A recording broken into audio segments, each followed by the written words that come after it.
வேத வசனத்தை நாம் வாசிக்கவும் யாவரும் சேர்ந்து வாசிக்க போகிறோம்.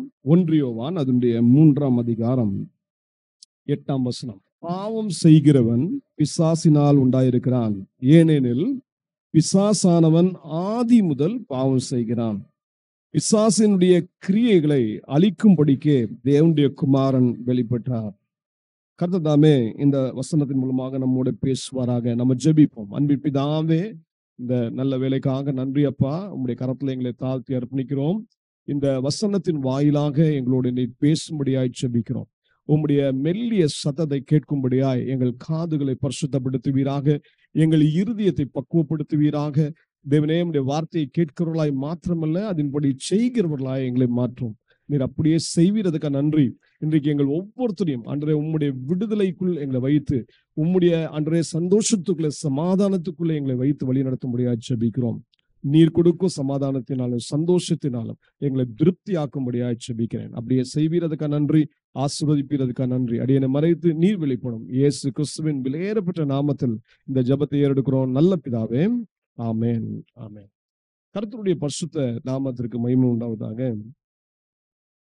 இந்த வசனத்தை நாம் வாசித்தோம். அப்போஸ்தலனாகிய யோவான் நமக்கு எழுதி கொடுக்கிறார். பாவம் செய்கிறவன் பிசாசினால் உண்டாயிருக்கிறான், ஏனெனில் பிசாசானவன் ஆதி முதல் பாவம் செய்கிறான். அப்படி சொல்லிட்டு அடுத்ததே ஒரு முக்கியமான காரியத்தை சொல்ற பாருங்க. பிசாசினுடைய கிரியைகளை அழிக்கும்படிக்கே தேவனுடைய குமாரன், அதாவது ஆண்டவராகிய இயேசு கிறிஸ்து இந்த உலகத்திலே அவர் வந்தார். அவர் பிசாசின் கிரியைகளை அழிக்கும்படிக்கே வந்தார். இன்றைக்கு இந்த உலகம் யாருனால ஆட்டி படைக்கப்படுது அப்படின்னு கேட்டீங்கன்னா, பிசாசுனாலதான். இன்னைக்கு இந்த உலகத்துல எத்தனையோ துயர சம்பவங்கள், கோர சம்பவங்கள், பயங்கரமான நிகழ்வுகள் நடக்கிறதுக்கு காரணம் என்னன்னு கேட்டீங்கன்னா, இந்த உலகத்துக்குன்னு ஒரு அதிபதி இருக்கான். இயேசு தாமே சொன்னார். அவர் சொன்ன வார்த்தையை மட்டும் உங்களுக்கு காட்டுகிறேன், வாசிங்க. யோவான் அதனுடைய 12ஆம் அதிகாரம் 31ஆம் வசனம். இப்பொழுதே இந்த உலகத்திற்கு நியாய தீர்ப்பு உண்டாகிறது. இப்பொழுதே இந்த உலகத்தின் அதிபதி புறம்பாக தள்ளப்படுவான். இது இயேசு எப்போ சொன்னார் அப்படின்னு கவனிச்சீங்கன்னா, அவர் சிலுவையிலே மரிக்க போவதற்கு முன்பாக சொன்ன வார்த்தை. அவர் சொல்ற, இப்பொழுதே நியாய தீர்ப்பு கடந்து வருகிறது, இந்த உலகத்தின் அதிபதி புறம்பே தள்ளப்படுவான். அதாவது அவனுடைய அதிகாரத்தை நான் என்ன செய்ய போறேன், அது முற்றிலுமாய் நிக்கிரகம் பண்ண போகிறேன், அந்த கிரியைகளை அவன் அழிக்க போகிறேன் என்று இயேசு சொன்னார். இப்ப இயேசு சொன்னதை அப்படியே கல்வாரி சிலுவையில அவர் செய்து முடித்தார். அப்போ இந்த உலகத்துல பிசாசு தான் அதிபதியா இருக்கான். இன்னும் கொஞ்சம் கவனிச்சீங்கன்னா, அப்போஸ்தலனாகிய பவுல் சொல்லுவாரு, இந்த பிசாசு எப்படிப்பட்டவன்னா உலகத்துக்கு மட்டும் அதிபதி அல்ல, அவனை குறித்து சொல்லும்போது சொல்ற ஆகாயத்து அதிகார பிரபு. இவன் யாரு? ஆகாயத்து அதிகார பிரபு. 2ஆம் வானம் வரைக்கும் அவனுக்கு அதிகாரம் இருக்கிறாங்க. அதனாலதான் இன்றைக்கு மந்திரம், மாந்திரிகம், சூனியம் இதெல்லாம் செய்யறாங்க பாத்தீங்களா? அது இல்லைன்னு இல்லை, அது இருக்கு. அதனுடைய வல்லமை எங்கிருந்து செயல்படுதுன்னா, வானத்திலிருந்து 2வது வானம் வரைக்கும் அவனுடைய செயல்பாடு இருக்கிறது. இதை நீங்கள் எபேசியர் 2ஆம் அதிகாரம் அதனுடைய 2ஆம் வசனத்துல வாசிக்கிறீங்க. அவனுக்கு பிசாசுக்கு கொடுக்கப்பட்ட இன்னொரு பேர் ஆகாயத்து அதிகார பிரபு. இன்னும் பிசாசுக்கு நிறைய பேரு வேதாகமம் சொல்லுது. இயேசு தாமே சொன்னார். யோவான் 10ஆம் அதிகாரம் அதனுடைய 10ஆம் வசனத்தை பாத்தீங்கன்னா, அவனுக்கு இயேசு சூட்டின பேர் என்ன தெரியுமா? திருடன். திருடன் என்ன செய்வான்? திருடவும் கொல்லவும் அழிக்கவும் வருகிறானே என்று வேற ஒன்றுக்கும் வரான். சரி, அதோ கூட இவனுக்கு இன்னொன்னு பேர் வச்சாரு ஆண்டவர். இவன் பொய்களுக்கு பிதாவான். இவன் பொய் பேசுறதுல ஸ்கில்லாடி, பொய்க்கு பிதா. யோவான் 8ஆம் அதிகாரம் 44ஆம் வசனத்தை வாசித்து பாருங்க. நீங்கள் உங்கள் பிதாவாகிய பிசாசானவனால் உண்டானவர்கள் உங்கள் பிதாவின் இச்சைகளின்படி செய்ய மனதாய் இருக்கிறீர்கள். அவன் ஆதி முதற்கொண்டு மனுஷ கொலை பாதகனாய் இருக்கிறான். சத்தியம் அவனிடத்தில் இல்லாதபடியினால் அவன் சத்தியத்திலே நிலை நிற்கவில்லை. அவன் பொய்யனும் பொய்க்கு பிதாவுமாய் இருக்கிறான். பாத்தீங்களா, அவனுக்கு பேர் அண்ணா என்ன வச்சிருக்காரு? பொய்க்கு பிதா. அவன் பொய் எப்படி பேசுவான்னு கவனிச்சிங்களா? அடுத்த அது பகுதி வாசிங்க. அவன் பொய் பேசும்போது தன் சொந்தத்தில் எடுத்து பேசுகிறான். உடாம் சொல்றாங்கன்னு சொல்லுங்க தெரியுமா? இதுதான் பிசாசு. பயங்கர உடாம் சொல்லுவான், ரீலா சுத்துவான். அதனால ஆண்டவர் பேர் வச்சு இவன் பொல்லாதவன், இவன் பொய்க்கு பிதா. அதுலயே நீங்க இன்னொன்னு பாத்தீங்க, இயேசு சொன்னார், அவன் யாரு? மனுஷ கொலை பாதகன். மனுஷனை கொல்லணும்னு கங்கணம் கட்டி திரிகிறான். ஏன் தெரியுமா? இந்த மனிதனை ஆண்டவர் எப்படி சிருஷ்டித்தார் தெரியுமா? ஆதியாகமம் 1ஆம் அதிகாரத்தை வாசித்து பாருங்க. தேவன் தம்முடைய சாயலிலே மனுஷனை சிருஷ்டித்தார். தம்முடைய தன்மையை அந்த மனிதனுக்குள்ளே வைத்தார். மனிதனுக்குள்ள தம்முடைய சுவாசத்தை ஊதினார். அவன் ஜீவ ஆத்மாவானான் என்று வேதம் சொல்லி. அப்படின்னா மனிதன் ஆண்டவருடைய கிரியேஷன்ல ரொம்ப ரொம்ப விசேஷித்த சிருஷ்டி. இன்னைக்கு நீங்களும் நானும் ஆண்டவருக்கு ரொம்ப பிரியமானவர்கள், ஆண்டவருடைய இருதயத்துக்கு உரியவர்கள். ஆகவேதான் பிசாசு நம்மளை கீழே தள்ளணும், நம்மளை கொல்ல வேண்டும் என்று எண்ணுகிறான். அப்போ நல்ல கவனித்து பாருங்க, இவன் யார்? மனுஷ கொலை பாதகன். இயேசு இந்த உலகத்துல வந்தபோது, நமக்காக இரட்சகராக வந்தபோது இந்த காரியத்தை ஜனங்களுக்கு விவரித்து சொன்னார். இந்த பொல்லாத பிசாசு எப்படிப்பட்டவன்?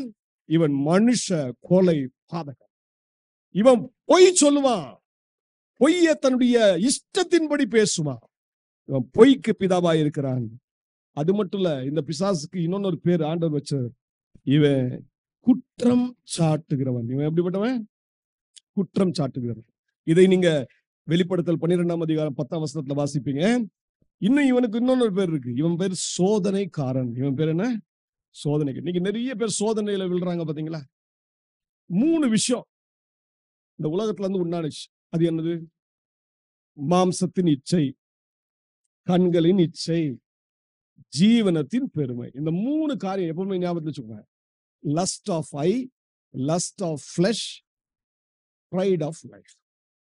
ஜீவனத்தின் பெருமை. இந்த 3ம் எதனால உண்டாயிருக்குதுன்னா உலகத்தினால் உண்டாயிருக்குதான். அப்ப உலகத்துக்கு அதிபதி யாரு? பிசாசு. பிசாசு ஒரு பேட்டர்ன் வச்சிருக்கான். ஜனங்களை விழ தள்ளுவதற்காக சூப்பரான பேட்டர்ன் வச்சிருக்கான். அதான் கண்களின் இச்சை, மாம்சத்தின் இச்சை. இந்த இச்சிக்கிற ஒரு வேலைய ஏவாள்கிட்ட இருந்து ஆரம்பிச்சான். ஏதேன் தோட்டத்துல ஆண்டவர் சொன்னார், ஆதாம் ஏவாளை உண்டாக்கி சொன்னாரு, இந்த தோட்டத்தின் மத்தியில் இருக்கிற இந்த விருட்சத்தின் கனியை சாப்பிடாத, நன்மை தீமை அறியத்தக்க விருட்சத்தின் கனியை சாப்பிடாத அப்படின்னு சொன்னாரு. இந்த கட்டளையை பெற்ற ஆதாமும் ஏவாளும் பல நாட்கள் அப்படிதான் இருந்தாங்க. உண்மையாவே தேவனோட சஞ்சரித்து கொண்டுதான் இருந்தாங்க. ஆண்டவரும் பரலோகத்தை விட்டு இறங்கி ஏதேன் தோட்டத்துல வருவார். அந்த குளிர்ச்சியான நேரத்துல ஆண்டவர் அவர்களோட உறவாடுவார், அவர்களோட சம்பாஷிப்பார். திடீர்னு ஒரு நாள் இந்த பொல்லாத பிசாசு சர்ப்பத்தின் அந்த வேஷம் தரித்து என்ன செஞ்சான்? ஏவாளை ஏமாத்துறான். ஆண்டவர் இந்த பழத்தை சாப்பிடக்கூடாதுன்னு சொன்னாரா அப்படின்னு ஒரு கேள்வி எழுப்பிட்டான். அந்த பழத்தை அப்படி பார்த்தா ஏவாள், அது இச்சிக்கத்தக்க பழமா இருக்குன்னு பார்த்தா. நமக்கு எப்பவுமே பாருங்க ஒரு அட்ராக்ஷன் நம்மளை இழுத்துரும். ஒரு ஒரு கலர்ஃபுல் இருந்துச்சுன்னா நம்மள என்ன செஞ்சிரும்? இழுத்துரும். கடந்த நாட்கள்ல கூட ஒருத்தர் சொன்னாரு, நான் நல்லா இருக்கிறதுக்கு, ஆரோக்கியமா இருப்பதற்கு கலர்ஃபுல் பொருள் வேண்டாம் என்று சொல்வேன் அப்படின்னு சொன்னாரு. என்ன அப்படின்னு கேட்டா, நீங்க கேக் சாப்பிடுறீங்க பாத்தீங்களா, கேக்கு மேல ஒரு கலரா அப்படி அடிக்கிறாங்க பாத்தீங்களா, அது அதே மாதிரி சாக்லேட்ல அப்படியே கலர் அடிக்கும்போது அந்த கலரை பார்த்த உடனே பிள்ளைங்க என்ன செய்யறாங்க? அப்படியே ஈர்க்கப்படுறாங்க. அது உங்களுக்கு தெரியுமா? அந்த கலர் ஃபுல்லாவே பாய்சன் தானே. எப்படிப்பட்ட poison? Slow and sweet poison. இந்த பாய்சன் அப்படியே உள்ள யாருக்குள்ள இறங்குது? சாப்பிடுற பிள்ளைகளுக்கு இறங்குது. தெரியல. கேன்சர் நோய் வருவதற்கு முக்கியமான காரணம் இதுதான். ஆனா கூட நம்ம விடுறோமோ? கலர் கலரா தான் பார்க்கிறோம். இழுக்குது நம்மள. இது பிசாசின் தந்திரம், பேட்டர்ன். அதனால்தான் அப்போஸ்தலனாகிய யோவான் என்ன சொல்லி கொடுத்தார்? 1 யோவான் அதனுடைய 2ஆம் அதிகாரம் 15ஆம் வசனம் 16ஆம் வசனம். உலகத்தில் உள்ளவைகளிலும் அன்பு கூறாதிருங்கள். ஒருவன் உலகத்தில் அன்பு கூர்ந்தால் அவனிடத்தில் பிதாவின் அன்பில்லை.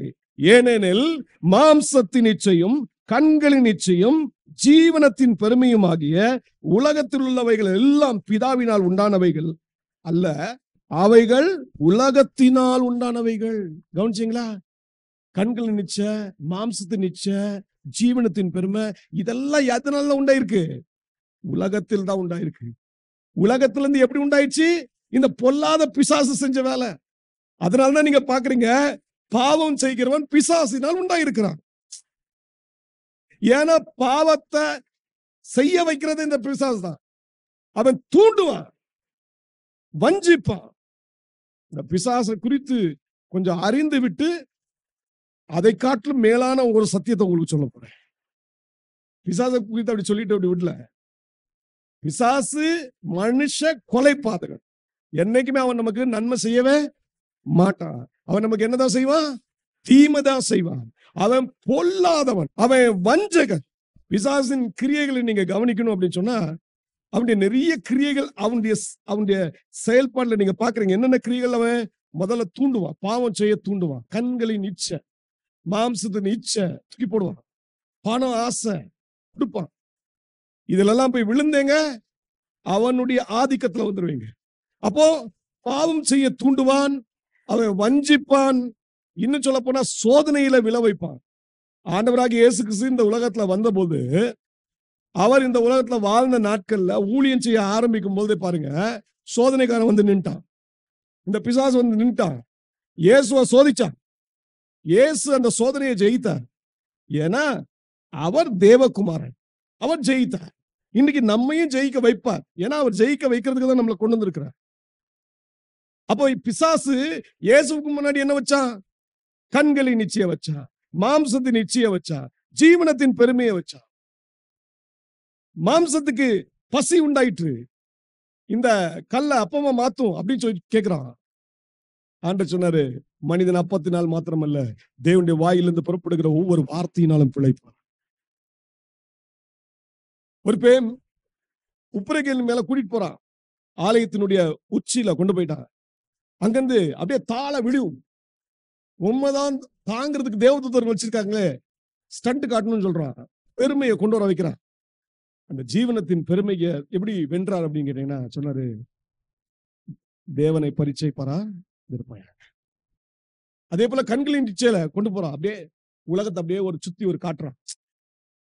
எல்லா மகிமையும் காட்டிட்டு சொல்றான், ஜஸ்ட் ஆள விழுந்துரும், எல்லாத்தையும் உனக்கு தந்தது. எதுக்கு கல்வாரி சிலுவையில போய் நீ மறிக்கணும்? இந்த உலகம் எனக்கு கொடுக்கப்பட்டிருக்குன்னு சொல்றான். எவ்வளோ தந்திரசாலி பாருங்க. உலகத்தை நமக்கிட்ட இருந்து பிடுங்கினவன் அவன். ஏதேன் தோட்டத்துல மனுஷனை உண்டாக்கி வச்சாரு. அந்த மனுஷன் கையில தான் ஆளுகையை தேவன் கொடுத்தாரு. உலகத்தை அவன் கையில கொடுத்தாரு. ஆனா மனுஷன் என்ன செஞ்சான்? தான் தேவனுடைய கட்டளையை மீறினதுனால அந்த உலகத்தை யார்கிட்ட தாரவாத்துட்டான்? பிசாசு. பிசாசு அப்படியே பிடிச்சு எடுத்துட்டான், கவ்வி கொண்டான். அவன் சொல்றான், எனக்கு கொடுக்கப்பட்டிருக்கான். கொடுக்கப்படல, புடுங்கி திருடிட்டான். அதனால அவன் திருடன்.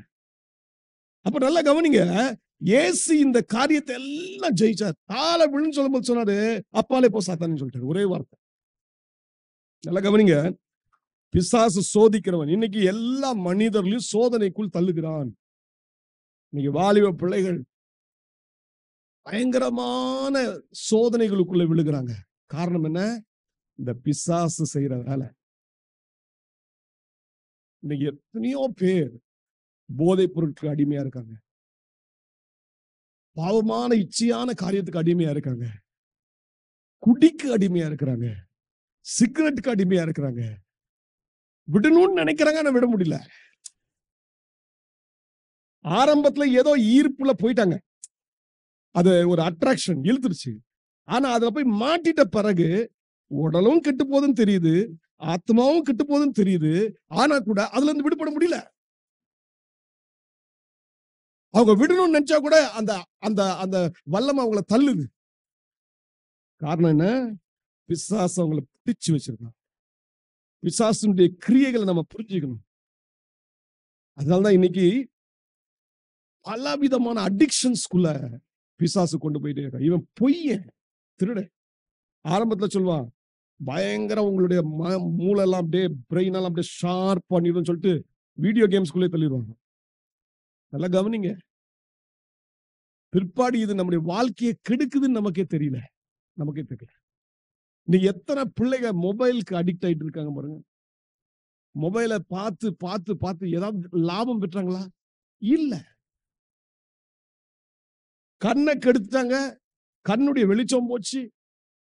மொபைல்னால டைம் வேஸ்ட், மொபைல்னால சிந்தை மாறுது, மொபைல்னால குணங்கள் மாறுது, எல்லாம் மாறுது. இதெல்லாம் பிசாசின் கிரியைகள், மறந்துடாதீங்க. இன்னும் பிசாசுடைய கிரியைகள் என்ன? இவன் சத்தியத்தை விட்டு நம்மளை விளக்கிடுவான், வசனத்தை கேட்க விட மாட்டான். ஏன்னா இயேசு தாமே சொன்னாரு, சத்தியம் அவனிடத்தில் இல்லை, சத்தியத்துல அவன் நிலை நிற்க முடியாது. அதனால சத்தியம் நம்மளை விடுதலை ஆக்கிடணும் அவனுக்கு தெரியும். அதனால வசனத்தை கேட்க விட மாட்டான். வழி அருகே விதைக்கப்பட்ட விதை எப்படிப்பட்ட விதையா இருந்துச்சு தெரியுமா? வசனத்தை கேட்டுச்சு, ஆனா டக்குன்னு பிசாசு என்ன செஞ்சான்? அது தூக்கிட்டு போயிட்டான். ஏன் தெரியுமா? பிசாசுக்கு தெரியும், வசனம் இருந்தா இந்த இந்த மனுஷனுக்கு விடுதலை இருக்கு, இந்த மனுஷிக்கு விடுதலை இருக்குன்னு தெரியும். அதனால பார்த்தா இந்த வசனம் மட்டும் உள்ள போக கூடாது, கிரியை செய்யக்கூடாது. அதனால வசனத்தை கேட்கவே விட மாட்டான். நல்ல ஞாபகத்தை வைத்துக் கொள்ளுங்க. இதெல்லாம் பிசாசினுடைய கிரியைகள். இன்னும் பிசாசினுடைய ஒரு முக்கியமான கிரியை பாருங்க, கீழ்ப்படியாமை. பேசிய 2ஆம் அதிகாரம் 2ஆம் வசனத்துல வாசித்து பாருங்க.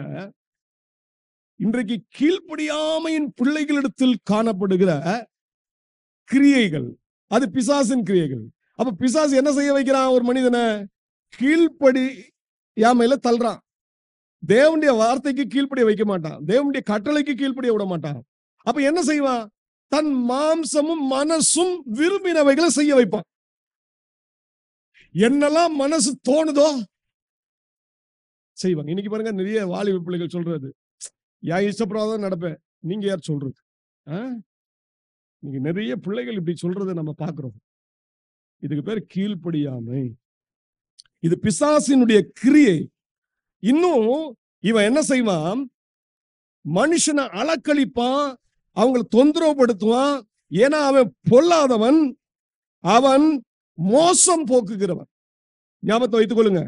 இவன் நம்மளை அலக்களிக்கிறவன், நம்மளை சமாதானமா வாழ விட மாட்டான், சந்தோஷமா வாழ விட மாட்டான். என்னைக்காவது உங்களுடைய வாழ்க்கையில சந்தோஷத்தையும் சமாதானத்தையும் இழக்கிறீங்களா? கவனிச்சுக்கோங்க, பிசாசு தன்னுடைய கிரியை ஆரம்பிச்சிருக்கான். நீங்க நல்லாதான் வாழணும்னு நினைப்பீங்க, ஆனா வாழ முடியாம தத்தளிப்பீங்க. நீங்க சந்தோஷமா வாழணும்னு நினைப்பீங்க, சந்தோஷமா வாழ முடியாது. காரணம் என்ன? பிசாசு தன்னுடைய கிரியையை நடப்பித்துக் கொண்டிருக்கிறான். இந்த பிசாசுக்கு தெரியும், இவன் ஒரு நாள் அழிக்கப்பட போறான்னு அவனுக்கு தெரியும். ஏன்னா இவனுடைய முடிவு என்ன தெரியுமா?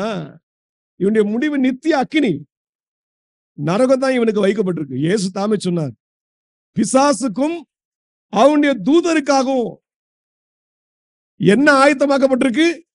நித்திய அக்கினி ஆயத்தமாக்கப்பட்டிருக்கு சொல்றாரு. நல்ல கவனிங்க, பிசாசு ஒரு பெரிய பட்டாளம், ஒரு பெரிய சேனை அவனுக்கு இருக்கு.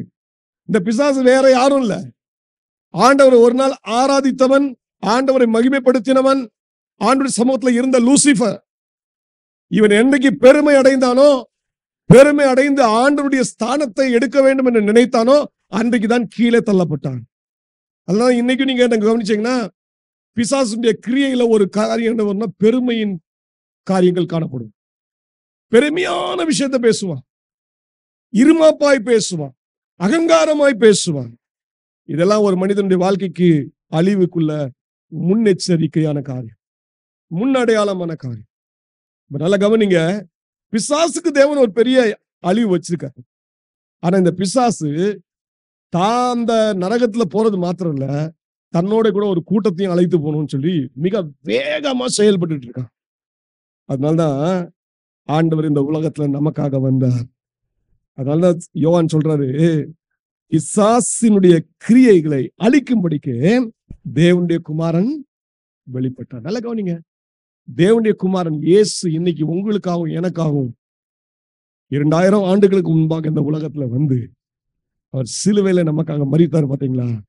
அன்றைக்குதான் பிசாசுக்கு ஒரு பெரிய அழிவே வந்துச்சு. எப்படி இயேசு அந்த சிலுவையில செய்து முடித்தார் என்று கவனிங்க. பிசாசின் கிரியைகளை எப்படி அழித்தார் என்றால் வாசிக்கலாம். எபிரேயருடைய 2ஆம் அதிகாரம் 14ஆம் வசனத்திலே கடைசி பகுதியில் வாசிக்கிறேன், கவனி. மரணத்துக்கு அதிகாரியாகிய பிசாசானவனை தமது மரணத்தினாலே அழிக்கும்படிக்கும் ஜீவ காலமெல்லாம் மரண பயத்தினாலே அடிமைத்தனத்திற்குள்ளானவர்கள் யாவரையும் விடுதலை பண்ணும்படிக்கும் அப்படி ஆனார். எப்படி ஆனார்? இயேசு என்ன செய்தார்? கல்வாரி சிலுவையிலே நமக்காக மரித்தார். எதுக்காக மரித்தார்? எபிரேயர் சொல்றாரு, மரணத்துக்கு அதிகாரியாகிய பிசாஸ். நான் சொன்னேன், முதல்ல சொன்னேன், பிசாஸ் யாரு? மனுஷ கொலைபாதகன். அவன் மரணத்தை கொண்டு வருகிறவன். அந்த மரணத்தை நமக்குள்ள கொண்டு வந்து, இந்த மரணம் என்று சொல்லும்போது ஏதோ இந்த உலகத்துல நம்ம மரிக்கிற அந்த மரணம் இல்ல, தேவனை விட்டு நம்ம பிரிச்சுவான். தேவனோடு வாழ விட மாட்டான், தேவனோடு சமாதானமா இருக்க விட மாட்டான். அந்த வேலையை செய்யற வேலைதான் அவன் செய்யறான். ஆகவே மரணத்துக்கு அதிகாரியாகிய பிசாசானவனை இயேசு என்ன செய்தாரா? கல்வாரி சிலுவையில அவர் அவனுடைய தலையை நசுக்கி போட்டார். தம்முடைய ரத்தத்தை சிந்தி அவர் ஒரு பெரிய விளைக்கரையத்தை நமக்காக கொடுத்துட்டாரு. ஆகவேதான் கொலோசியர்ல இதே அப்போஸ்தலனாகிய பவுல் எழுதும்போது எப்படி எழுதுறா கவனிங்க. கொலோசியர் 1ஆம் அதிகாரம் 13ஆம் வசனம் 14ஆம் வசனம், இருளின் அதிகாரத்தினின்று நம்மை விடுதலையாக்கி தமது அன்பின் குமாரனுடைய ராஜ்யத்திற்கு உட்படுத்தினோருமாயிருக்கிற பிதாவை ஸ்தோத்திரிக்கிறோம். குமாரனாகி, அதாவது இயேசு கிறிஸ்துவாகிய அவருக்குள் அவருடைய இரத்தத்தினாலே பாவ மன்னிப்பாகிய மீட்பு நமக்கு உண்டாயிருக்கிறது. பாருங்க, ஆண்டவராகிய இயேசு கிறிஸ்து முதலாவது கல்வாரி சிலுவையில மரித்த போது பிசாசின் தலையை தாமே நசுக்கி போட்டார். அவன் யார்? மரணத்துக்கு அதிகாரி. நம்முடைய வாழ்க்கையில வர்ற எல்லா குழப்பத்துக்கும் அவன் தான் காரணம். நம்முடைய வாழ்க்கையில வர்ற எல்லா சமாதான கேட்டுக்கு அவன் தான் காரணம். அவனை என் தேவனாகிய கர்த்தர் இயேசு என்ன செய்தார்? கல்வாரி சிலுவையிலே நசுக்கி போட்டார். நசுக்கி போட்டது மாத்திரமல்ல, தம்முடைய ரத்தத்தை சிந்தினார். எதற்காகனா, எந்த மனிதன் ஆண்டவர்கிட்ட வந்து, ஆண்டவரே என்னை இந்த பிசாசின் அடிமைத்தனத்திலிருந்து விடுதலை ஆக்கும், என்னை இந்த பிசாசின் கிரியைகளிலிருந்து விடுதலை ஆக்கும் என்று எந்த மனிதன் ஏங்கி ஆண்டவர் சமூகத்துல வருகிறானோ, தன்னுடைய பாவத்தை தேவ சமூகத்துல அறிக்கை இடுகிறானோ, ஆண்டவர் தம்முடைய ரத்தத்தினால் அவனை கழுவி சுத்திகிறதுக்கு மாத்திரமல்ல, அவனுக்கு பாவ மன்னிப்பாகிய மீட்பை கொடுக்கிறார், ஒரு விடுதலையை கொடுக்கிறார். விடுதலை கொடுக்கிறது மாத்திரமல்ல, தம்முடைய ராஜ்யத்துக்குள்ள அவனை கொண்டு வருகிறார். இதுவரைக்கும் அவன் எங்க இருந்தா? பாவம் செய்கிற ஒவ்வொரு ஆத்மாவும் இருளின் ராஜ்யத்துல இருந்தது. இருளின் ராஜ்யமாகிய பிசாசின் அந்த ஆதிக்கத்திலிருந்து என் ஆண்டவராகிய இயேசு கிறிஸ்து தம்முடைய ரத்தத்தை கொடுத்து மீட்டெடுத்து இருக்கிறார். நல்ல கவனிங்க, இன்றைக்கு நமக்கு ஒரு பெரிய ஒரு நம்பிக்கை இருக்கிறது. என்ன நம்பிக்கைனா, பிசாசு நம்ம மேல் மேற்கொள்ளவே முடியாது. பிசாசுனுடைய கிரியைகளை அழிப்பதற்காகவே இயேசு வந்தார். இன்றைக்கு நம்முடைய காலின் கீழே பிசாசை மிதித்து போடுவார். எப்ப தெரியுமா? நீங்களும் நானும் என்றைக்கு ஆண்டவராகிய இயேசு கிறிஸ்துவுக்கு நம்முடைய வாழ்க்கையை ஒப்பு கொடுக்கிறோமோ, அன்னைக்கு இந்த அற்புதங்கள் நடைபெறும். நடைபெறாம இருக்கவே இருக்காது. அதனால தான் சொன்னேன், பிசாசு கொஞ்சம் அதிபதி தான், உலகத்தின் அதிபதி. ஆனா அடுத்த ஒரு விஷயத்தை நீங்க தெரிஞ்சுக்கணும். என் ஆண்டவராகிய இயேசு கிறிஸ்து அவர் சர்வாதிபதி. ஹல்லேலூயா! அவர் ராஜாதி ராஜா, அவர் கர்த்தாதி கர்த்தா. நம்முடைய ரட்சிப்பின் அதிபதியும் அவரே தான். நல்ல கவனிப்போம். இன்னைக்கு ரட்சிப்பின் அதிபதி எடுத்து நீங்க வந்திருக்கீங்க. நீங்க ரட்சிப்பின் அதிபதி கிட்ட வந்திருக்கிற அப்படினால நீங்க நம்பிக்கையோட போலாம், விடுதலையோட போலாம். என் ஆண்டவர் எனக்கு ஒரு பெரிய ஒரு ஜெயத்தை கொடுத்தார் என்ற ஒரு சந்தோஷத்தோடு போலாம். தேவனை உங்களோட வைத்துக் கொண்டு நீங்க போலாம். ஹல்லேலூயா! இன்னைக்கு தேவ பிள்ளைகளை, பிசாசின் கிரியைகளை அழிக்கும்படிக்கு என் ஆண்டவராகிய இயேசு கிறிஸ்து இந்த உலகத்துல வந்தார். ஒரு சம்பவத்தை மாத்திரம் உங்கள் முன்பாக வைத்து, பிசாசின் கிரியை ஒரு மனிதனுக்கு இருக்கும்போது அந்த மனிதன் எப்படிப்பட்ட பரிதாப நிலையில இருப்பான் என்பதை உங்களுக்கு சுட்டி காட்டிவிட்டு, எந்த மனிதரை இயேசு விடுதலை ஆக்குகிறாரோ அந்த மனிதன் எவ்வளவு பாக்கியமான ஒரு நிலையில வருகிறான் என்பதை உங்களுக்கு சுட்டி காட்ட விரும்புகிறேன். ஆண்டவராகிய இயேசு கிறிஸ்து இந்த உலகத்துல வாழ்ந்த நாட்களிலே, அவர் மனிதனாய் வந்த நாட்களிலே நடந்த ஒரு சம்பவத்தை உங்களுக்கு முன்பாக வைக்கிறேன். நீங்க யாவரும் என்னோடு சேர்ந்து மத்தேயு அதனுடைய 8ஆம் அதிகாரம் 28ஆம் வசனம் முதல் 34ஆம் வசனத்துக்கு நேராய் திருப்பிக் கொள்ளுங்கள். அந்த பகுதியை எடுத்துக்கொள்ளுங்க. அதே போல மார்க் 5ஆம் அதிகாரம் 1 முதல் 20ஆம் வசனத்தை நோட் பண்ணி வைத்து வீட்டுல போய் படித்து பாருங்க. அதையும் வைத்துக் கொள்ளுங்கள். மூன்றாவதாக லூக்கா 8ஆம் அதிகாரம் 26ஆம் வசனம் முதல் 39ஆம் வசனம் வரைக்கும் நீங்கள் அதையும் நோட் பண்ணி வைத்து வீட்டுல தியானிங்க. இப்ப நான் சுருக்கமா சொல்ல போறேன். இது என்ன சம்பவம்? ஆண்டவராகிய இயேசு கிறிஸ்து இந்த உலகத்துல இருந்த நாட்களிலே அவர் கதரேனுடைய நாடு அங்க போறார். அந்த நாட்டுக்கு போறார். அந்த நாட்டுக்கு போகும்போது அங்க ஒரு மனுஷனை பார்க்கிறார். மனுஷன் யாருன்னா பிசாசு பிடித்த ஒரு மனிதன். பட்டணத்தை விட்டு தூரமா இருக்கான். பட்டணத்து வாசிதான், ஆனா தூரமா இருக்கான். எங்க இருக்கான்? கல்லறையில் இருக்கான். பயங்கர கூச்சல் போடுறான். கல்லை அடிச்சு கீறிக்கிறான். இந்த காட்சியை நீங்க பார்க்கணும். இந்த 3 பகுதியை நீங்க படிங்க. படிச்சா தெரியும் இந்த மனிதன் எப்படிப்பட்டவனா, கொடூரமான மனிதன். மத்தேயு அதனுடைய 8ஆம் அதிகாரத்தை பாத்தீங்கன்னா அங்க 2 மனிதர்களை பற்றி பார்க்கிறோம். ஆனா மார்க்கும் லூக்காவும் ஒரே ஒரு மனிதனை பற்றி பேசுவாங்க. அதாவது ஒரு மனிதன் தான் ஆண்டவர் பேசுறாரு, மற்றவனுக்கும் விடுதலை கிடைச்சிருக்கு. அதனால மற்றவர்கள் அந்த ஒரு மனிதனை மட்டும் பேசியிருக்காங்க.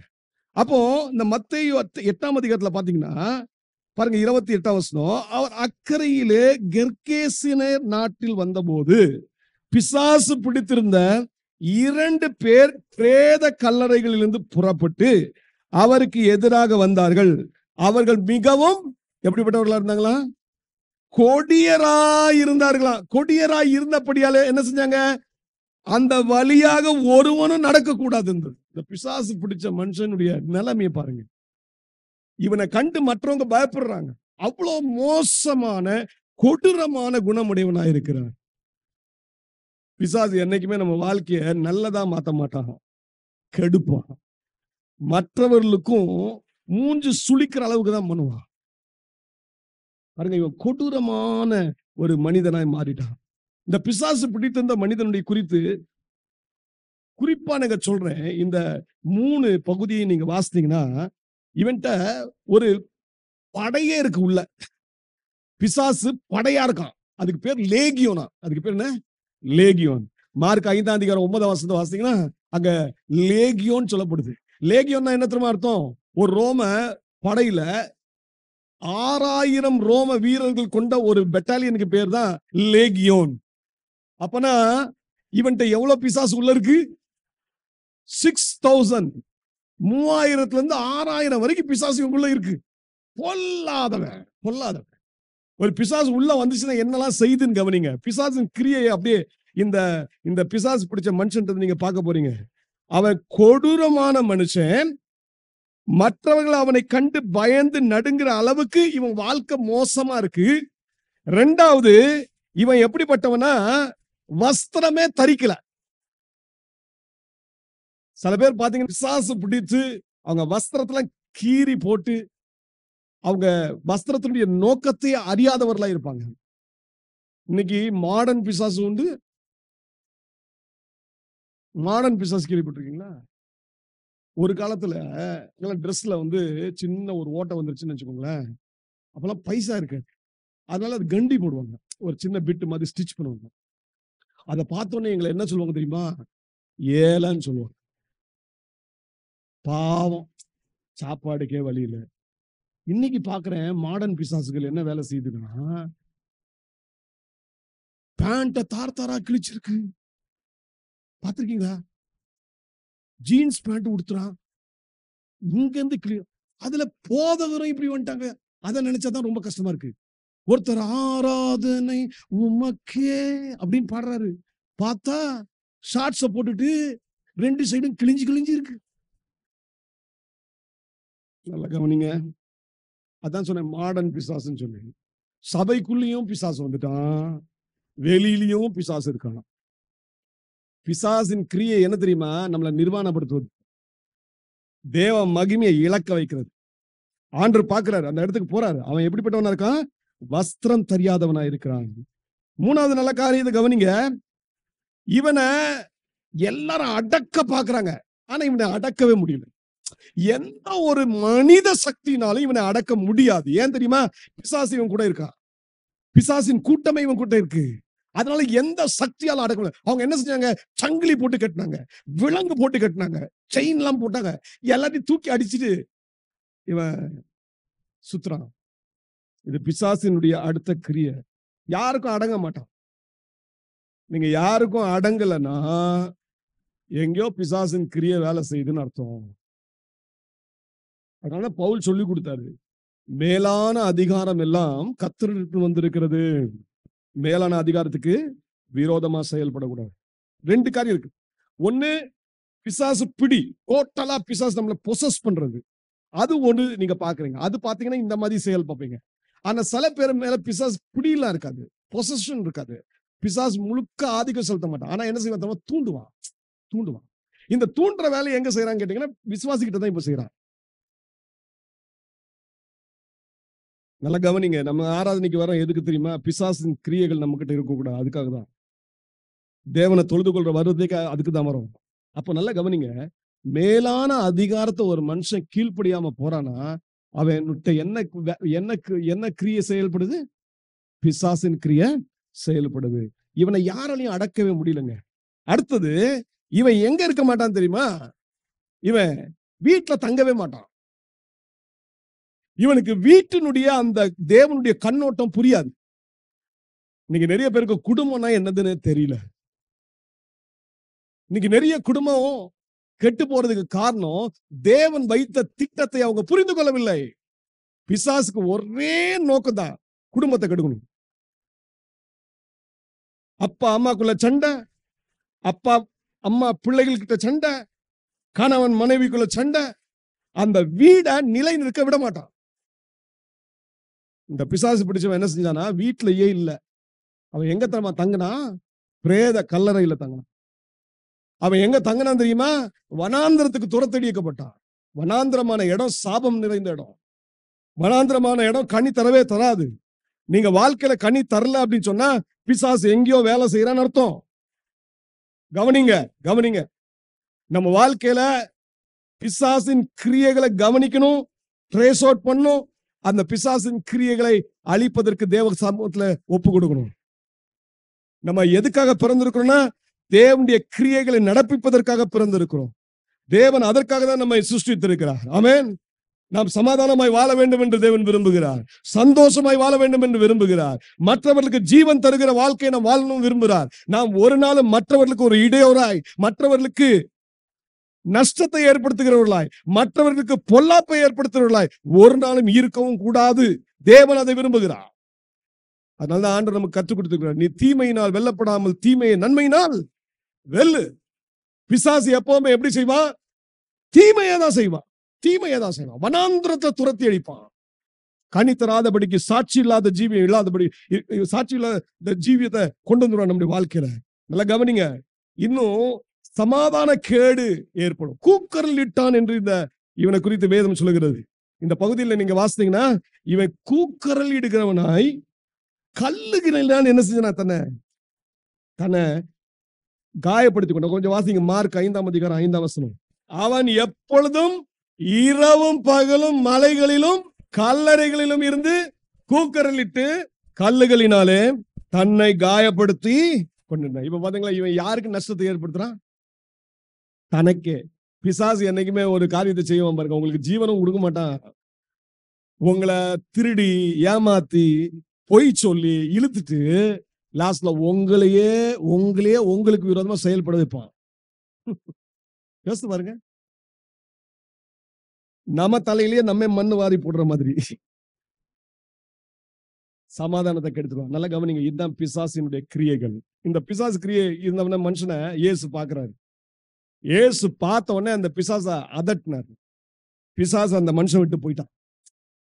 பிசாசு போன உடனே என்ன நடக்குதுன்னு கவனிங்க. அதுதான் மிக முக்கியம். இப்போ அததான் உங்களுக்கு நீங்க கவனிக்க வேண்டிய காரியம். பிசாசின் பிடியிலிருந்து ஒரு மனிதன் விடுதலை ஆன உடனே என்னவா மாறுறான்னு கேட்டீங்கன்னா, இதே பகுதியில நீங்க மார்க் அதனுடைய 5ஆம் அதிகாரம் 15ஆம் வசனம், 18ஆம் வசனம், 20ஆம் வசனம், லூக்கா 8ஆம் அதிகாரம் 35ஆம் வசனம், 38ஆம் வசனம், 39ஆம் வசனத்தை வாசித்தீங்கன்னா, இந்த விடுதலையாக்கப்பட்ட மனிதனுடைய வாழ்க்கை எவ்வளவு பாக்கியமானதாய் மாறிற்று என்று நீங்க பார்க்கலாம். இது வரைக்கும் நீங்க பாத்தீங்க, பிசாசின் பிடி இவன்ட்ட இருந்துச்சு. பிசாசு இவனை ஆதிக்கம் செலுத்திட்டு இருந்தான். வீட்டுல தங்கல, கல்லறையில தங்கினான். வனாந்திரத்துக்கு துரத்தி அடிக்கப்பட்டான். அவன் மற்றவர்களுக்கு நஷ்டத்தை ஏற்படுத்தினான். மற்றவர்களுக்கு தீமை செஞ்சான். தனக்கும் தீமை செஞ்சான். இதான் அவனுடைய செயலை நீங்க பாத்தீங்க. வஸ்திரம் இல்லாதவனா இருந்தான். அவனுக்கு ஒரு கனம் இல்ல, மகிமை இல்ல, அவமானம், வெக்கம், இதுதான் அவனுக்கு இருந்துச்சு. அவன் வாழ்க்கையில அழிவு இருந்துச்சு. ஆனா இயேசு ஒரு நாள் அந்த மனிதனை சந்தித்தார். பிசாசின் கிரியைகளை அழிப்பதற்கே தேவகுமாரன் வெளிப்பட்டார். அவர் மனிதன் இயேசு இந்த உலகத்தை வந்தபோது அந்த பிசாசு பிடித்த மனிதனை தேடி போனார். நல்ல கவனிங்க, என் இயேசு இந்த மனிதனை தேடி போனார். எவ்வளவு அன்புள்ள தேவன் பாருங்க நம்முடைய தேவன். நம்ம பிசாசின் ஆதிக்கத்திலிருந்து தேவனுடைய சாயலை இழக்கிறது தேவன் விரும்பவே இல்லை. தேவன் வாஞ்சிக்கிறதுலாம் மீண்டும் நான் என் சாயல்ல என் பிள்ளை வந்துடாதா, என் மகன் வந்துட மாட்டானா, என் மகன் வந்துட மாட்டான்னு நினைக்கிறாரு. இதுதான் ஆண்டவருடைய இருதய துடிப்பு. இன்னைக்கு ஆண்டவருடைய இருதய துடிப்பை புரிந்து கொள்ளுங்கள். நீங்க எப்படிப்பட்டவர்களா மாறணும்னு தேவன் விரும்புறார். பிசாசு பிடியிலிருந்து விடுதலையாக்கப்பட்ட இந்த மனிதனுடைய வாழ்க்கையை மட்டும் உங்களுக்கு காட்டுறேன். எப்படிப்பட்டவனா மாறினான்னு பாருங்க. இதுதான் விடுதலையாக்கப்பட்ட மனிதனுடைய ஒரு பாக்கியமான நிலை. வாசிப்போம். மார்க் அதனுடைய 5ஆம் அதிகாரம் 15ஆம் வசனம். இயேசுவினிடத்தில் வந்து லேகியனாகி பிசாசுகள் பிடித்திருந்தவன் முதல்ல என்ன வாரான்? வஸ்திரம் தரித்து உட்கார்ந்து புத்தி தெளிந்திருக்கிறவனை இதை கண்டு பயந்தார்கள். ஜனங்க வராங்க, எப்பா பிசாசு பிடியிலிருந்து இவனுக்கு விடுதலை வந்துருச்சே. ஏன்னா இந்த பிசாசை ஓட்டும் போது ஆண்டவர் என்ன செய்ய, அந்த பிசாசு எதுக்குள்ள ஓட விட்டாருன்னா, பன்றிகள் கூட்டாங்க இருந்துச்சு, அதுக்குள்ள போயிடுச்சு. அந்த பன்றிகள் கூட்டத்துல போன உடனே இந்த செய்தி அப்படியே தீயா பரவுது. அந்த பட்டணத்துக்கு மக்கள் எல்லாம் ஓடி வந்துட்டாங்க. ஓடி வந்த உடனே பாக்குறாங்க, பிசாசு பிடிச்சிருந்த மனுஷன், இதுவரைக்கும் அவங்களுக்கு அடங்காத மனுஷன், இதுவரைக்கும் அவன் மோசமா இருந்த மனுஷன், இப்போ எப்படி உட்கார்ந்துட்டு இருக்காங்க கவனிங்க. முதல் காரியம், வஸ்திரம் தரித்தான். நம்ம ஆண்டவர் என்னைக்குமே நமக்கு நல்ல வஸ்திரம் தரிக்கிற தேவன். அல்லேலூயா. நம்மளை அழகா பார்க்கணும்னு விரும்புறார் ஆண்டவர். நம்ம அலங்கோலமா பார்க்க விரும்பல. இன்னைக்கு தேவ பிள்ளைகளே, இன்னைக்கு பிசாசு நம்ம அலங்கோலமா இருக்கணும்னு விரும்புறான். நம்ம மற்றவர்களுக்கு அவமான பொருளா மாற்றணும்னு விரும்புறான். மற்றவர்களுக்கு ஒரு காட்சி பொருளாய் மாற்றணும்னு விரும்புறான். ஆனா என் ஆண்டவராகிய இயேசு கிறிஸ்து நம்மை அலங்காரமான பாத்திரமாய் மாற்ற விரும்புகிறார்.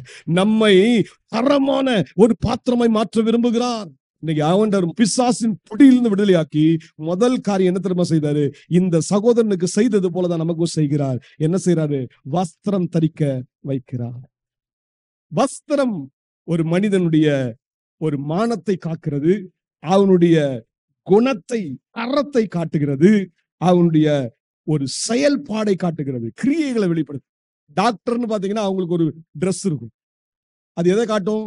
அவங்க டாக்டர் வேலை செய்யறாங்க, அது அவங்களுடைய வேலையை காட்டுகிறது. அதே போல ராஜாவுக்கு ஒரு ட்ரெஸ் இருக்கு. அந்த ட்ரெஸ் எதை காட்டுது? அவருடைய மகிமையை காட்டு, அவருடைய கனத்தை காட்டுது இல்ல?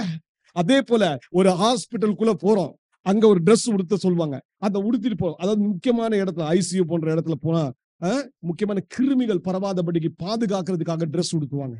நம்முடைய மானத்தை காப்பதற்காகவும், நம்மை காப்பதற்காகவும், நம்மை பாதுகாப்பதற்காகவும் ட்ரெஸ் தேவை, வஸ்திரம் தேவை. என் ஆண்டவராகிய இயேசு கிறிஸ்து நம்மை பிசாசின் பிடியிலிருந்து விடுதலை ஆக்குறது மாத்திரமல்ல, நமக்கு நல்ல அருமையான ட்ரெஸ்ஸை கொடுக்கிறார். என்னென்ன ட்ரெஸ் தேவன் நமக்கு கொடுப்பார் தெரியுமா? நீங்க சீக்கிரமா நோட் பண்ணி வச்சுக்கோங்க. ஏசாயா 61ஆம் அதிகாரம் அதனுடைய 10ஆம் வசனத்துல நம்ம வாசிக்கிறோம், இரட்சிப்பின் வஸ்திரத்தை தேவன் நமக்கு கொடுக்கிறார். அதே போல நீதியின் சால்வையை கொடுக்கிறார். ஆண்டவராகிய இயேசு கிறிஸ்து பிசாசின் பிடியிலிருந்து மட்டும் விடுதலை ஆக்கலங்க, அவர் நமக்கு ஒரு பெரிய உயர்ந்த ஸ்தானத்தை கொடுக்கிறாரு.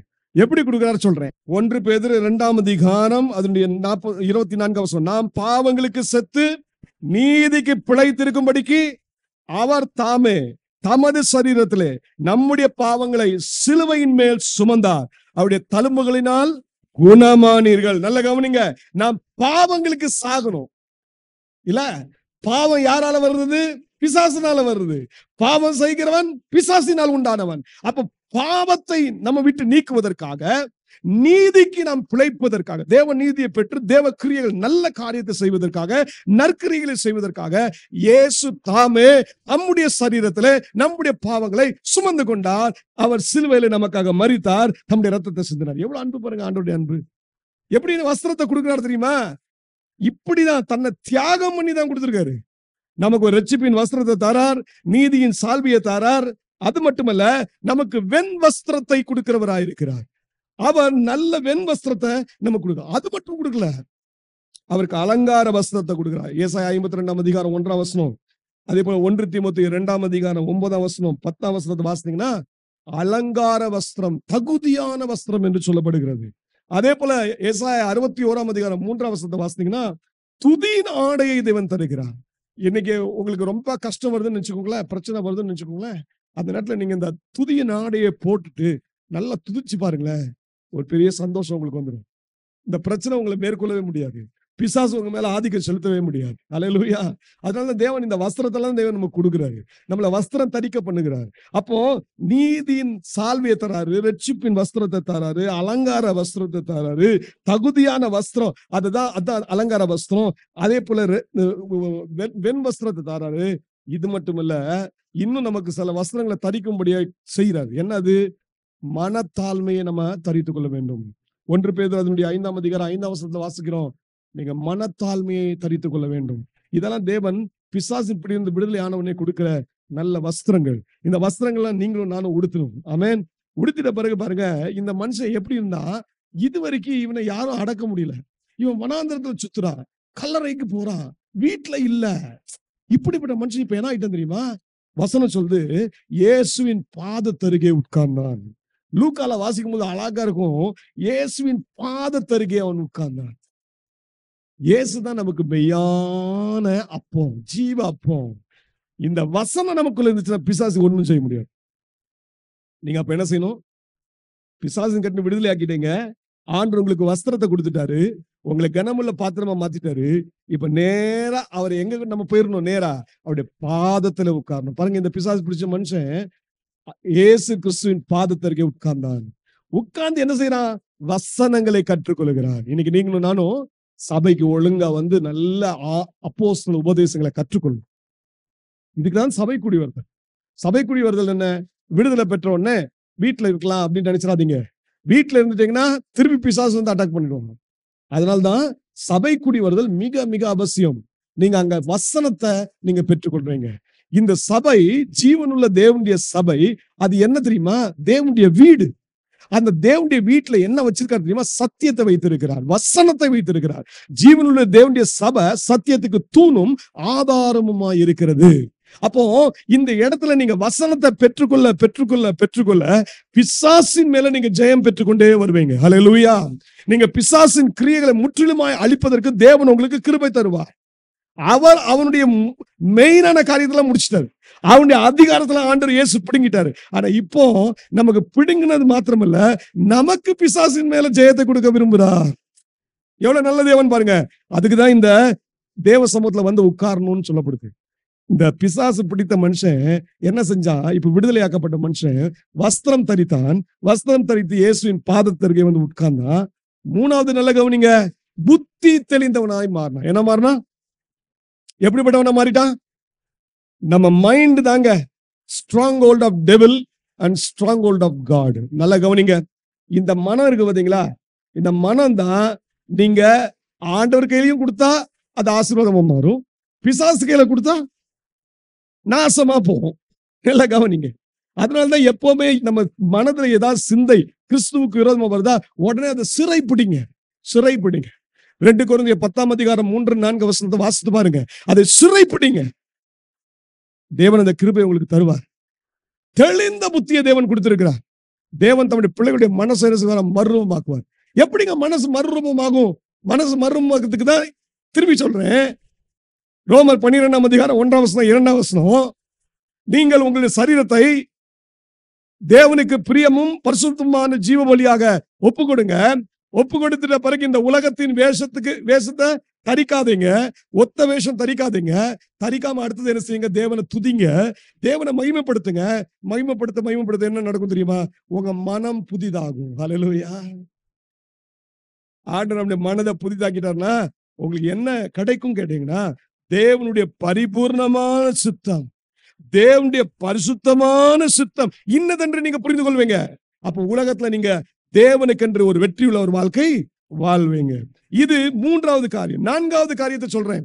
இயேசு இப்போ அந்த இடத்துல இருந்து இப்போ போகிறார். ஏன்னா அந்த ஜனங்கள் சொல்றாங்க, ஆண்டவரே நீங்க எங்க பட்டணத்தை விட்டு போயிருங்க அப்படின்னு சொன்ன போக போறாரு. படவுல ஏற போறாரு. உடனே இந்த பிசாசு பிடியிலிருந்து விடுதலை பெற்ற மனுஷன் சொல்றான், ஆண்டவரே நானும் உங்க கூட வரேன். இது எல்லாருக்குள்ள ஆசை தானே. நம்ம ஆண்டவர்கிட்ட என்ன ஜெபம் பண்றோம்?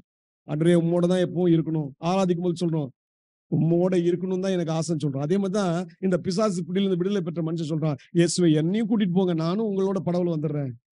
ஆண்டவர் சொன்னாரு, இவனுடைய ஜெபத்தை ஆண்டவர் இந்த விண்ணப்பத்தை இயேசு ஏற்றுக்கொள்ள சொல்லிட்டாரு, நீ உன் வீட்டுக்கு போ, நீ உன் வீட்டுக்கு திரும்பி போ. ஏன் தெரியுமா?